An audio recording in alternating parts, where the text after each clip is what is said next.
नमस्कार दोस्तों, स्वागत है हमारे YouTube channel BD study zone में। तो आज हम अनुपात समानुपात का कुछ महत्वपूर्ण प्रश्न लेकर आए हैं और वह प्रश्न को आज हम बहुत ही शॉर्ट ट्रिक में बताने वाले हैं। जैसा कि रेलवे के लगभग सभी एग्जाम में मासिक वेतन खर्च आय व्यय वाला मैथ सवाल पूछा जाता है। ठीक है, तो आज हम वेतन खर्च आय और व्यय वाला मैथ सवाल लेकर आए हैं और इसी को आज हम बहुत ही अच्छी तरीके से शॉर्ट ट्रिक और लॉन्ग प्रोसेस दोनों में आपको बताएंगे। तो चलिए शुरू कर। देखिए, सबसे पहला सवाल क्या है। ए तथा बी की मासिक आय का अनुपात 4:3 है तथा इनके खर्चों का अनुपात 3:2 है। यदि प्रत्येक की मासिक बचत 600 रुपया हो तो एक की मासिक आय कितनी है। इस टाइप का मैथ अक्सर रेलवे NTPC और ग्रुप डी में पूछा जाता है, तो इसलिए आज हम इस टाइप का 3 मैथ आपको बताएंगे और तीनों मैथ में आपको अलग अलग टाइप का ट्रिक यूज करके बताएंगे। तो ध्यानपूर्वक इस मैथ को देखिए और सीखिए। तो सबसे पहले आपको हम समझा देते हैं। जैसे ए तथा बी, ए और बी का आय का अनुपात कितना है। आय का अनुपात कितना है 4:3 और व्यय का अनुपात कितना है 3:2। यही चीज़ इसमें दिया हुआ और बोल रहा है कि प्रत्येक की मासिक बचत, यानी कि दोनों ए और बी का बचत कितना है 600 रुपया, 600 रुपया करके ये बचत करता है। चूँकि इतना हम आपको समझाने के लिए बता रहे हैं ताकि आप अच्छी तरह से समझ जाएं और ट्रिक भी अच्छी तरह से लगाना सीख जाएं। तो अब आइए देखिए इसमें क्या कह रहा है और क्या करना है, इस चीज़ को जानते हैं। तो हम मान लेते हैं कि हमारा आय x और व्यय y है। ठीक है, अब इसको हम कैसे बनाएंगे। क्या बोल रहा है कि प्रत्येक की मासिक बचत 6000 रुपया। तो जब हम आय में से व्यय को माइनस करेंगे तो हमारा खर्च निकल जाता है।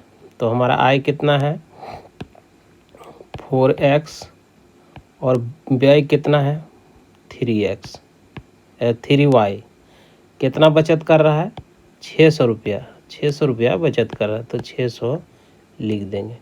दूसरा स्टेप क्या बोल रहा है बी का, आय कितना है 3x माइनस व्यय कितना है 2y बराबर कितना बचत करता है, ये भी 600 रुपया करता है।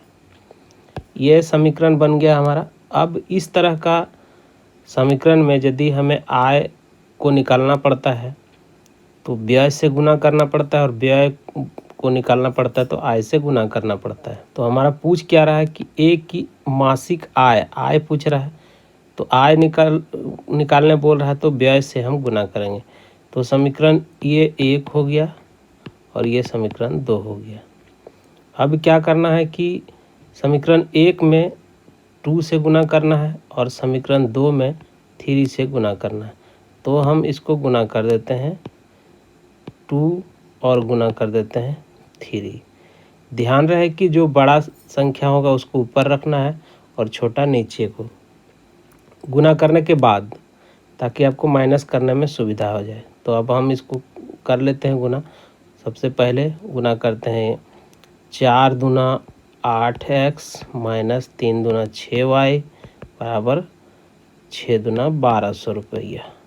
ठीक है, अब नीचे वाला करते हैं। तो नीचे वाला 3 तिया 9, चूँकि बड़ा है इसलिए इसको हम ऊपर करते हैं। 3 तिया 9x माइनस 3 दूना 6y बराबर 6 तिया 1800 रुपया।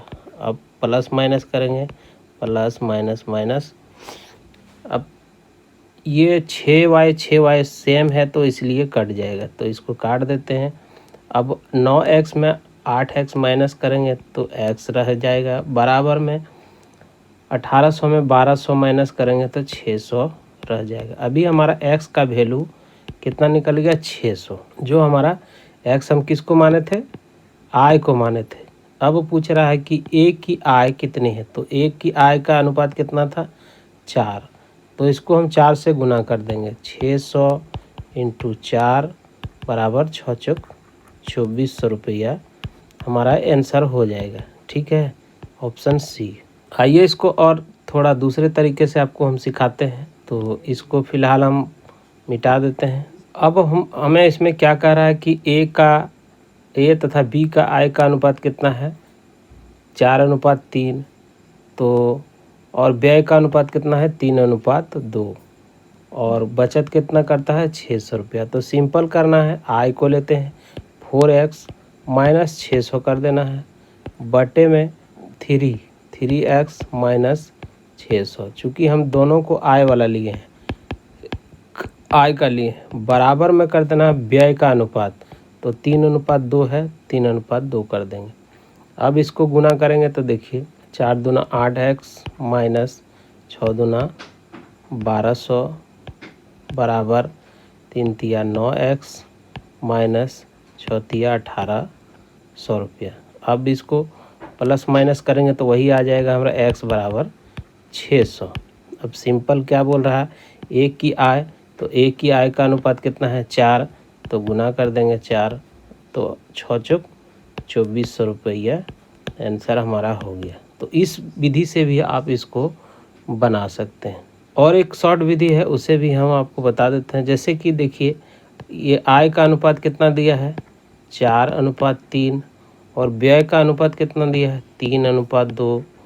तो ये दोनों में माइनस करेंगे तो कितना आता है, 1। ये दोनों में माइनस करते हैं 1, यानी कि दोनों का सेम है। तो 1 यूनिट बराबर कितना आता है, 600 रुपया।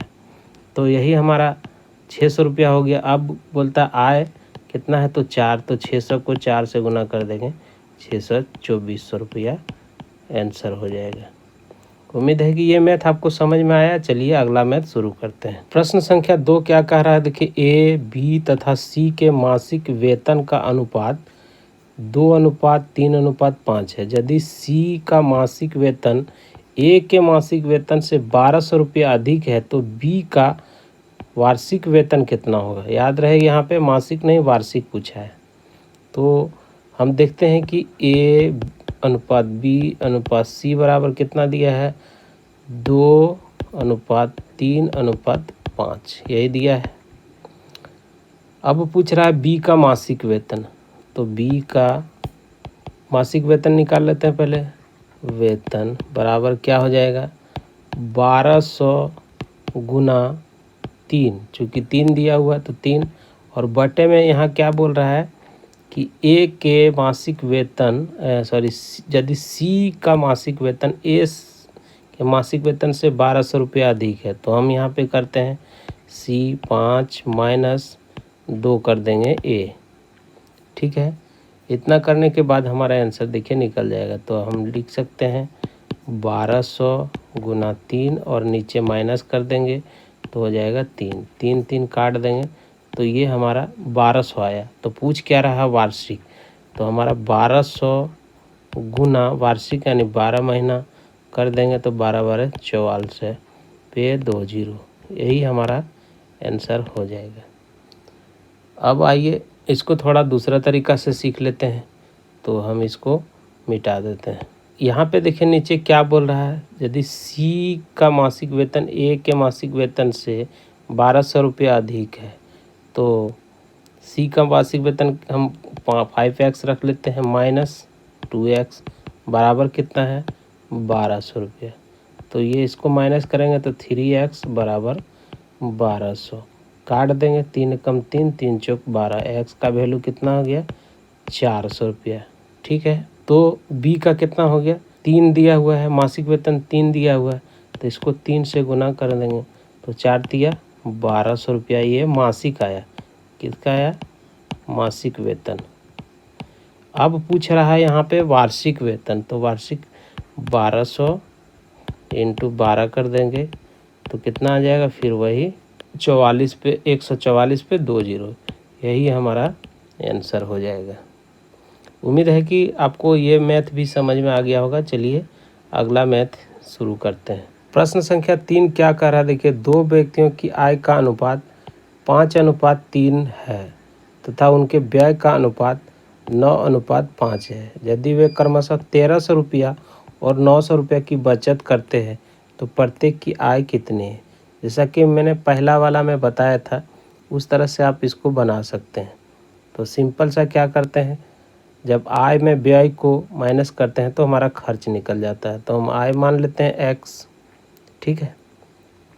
तो हमारा आय कितना 5x माइनस कितना बोल रहा है 1300 रुपया बचत करता है।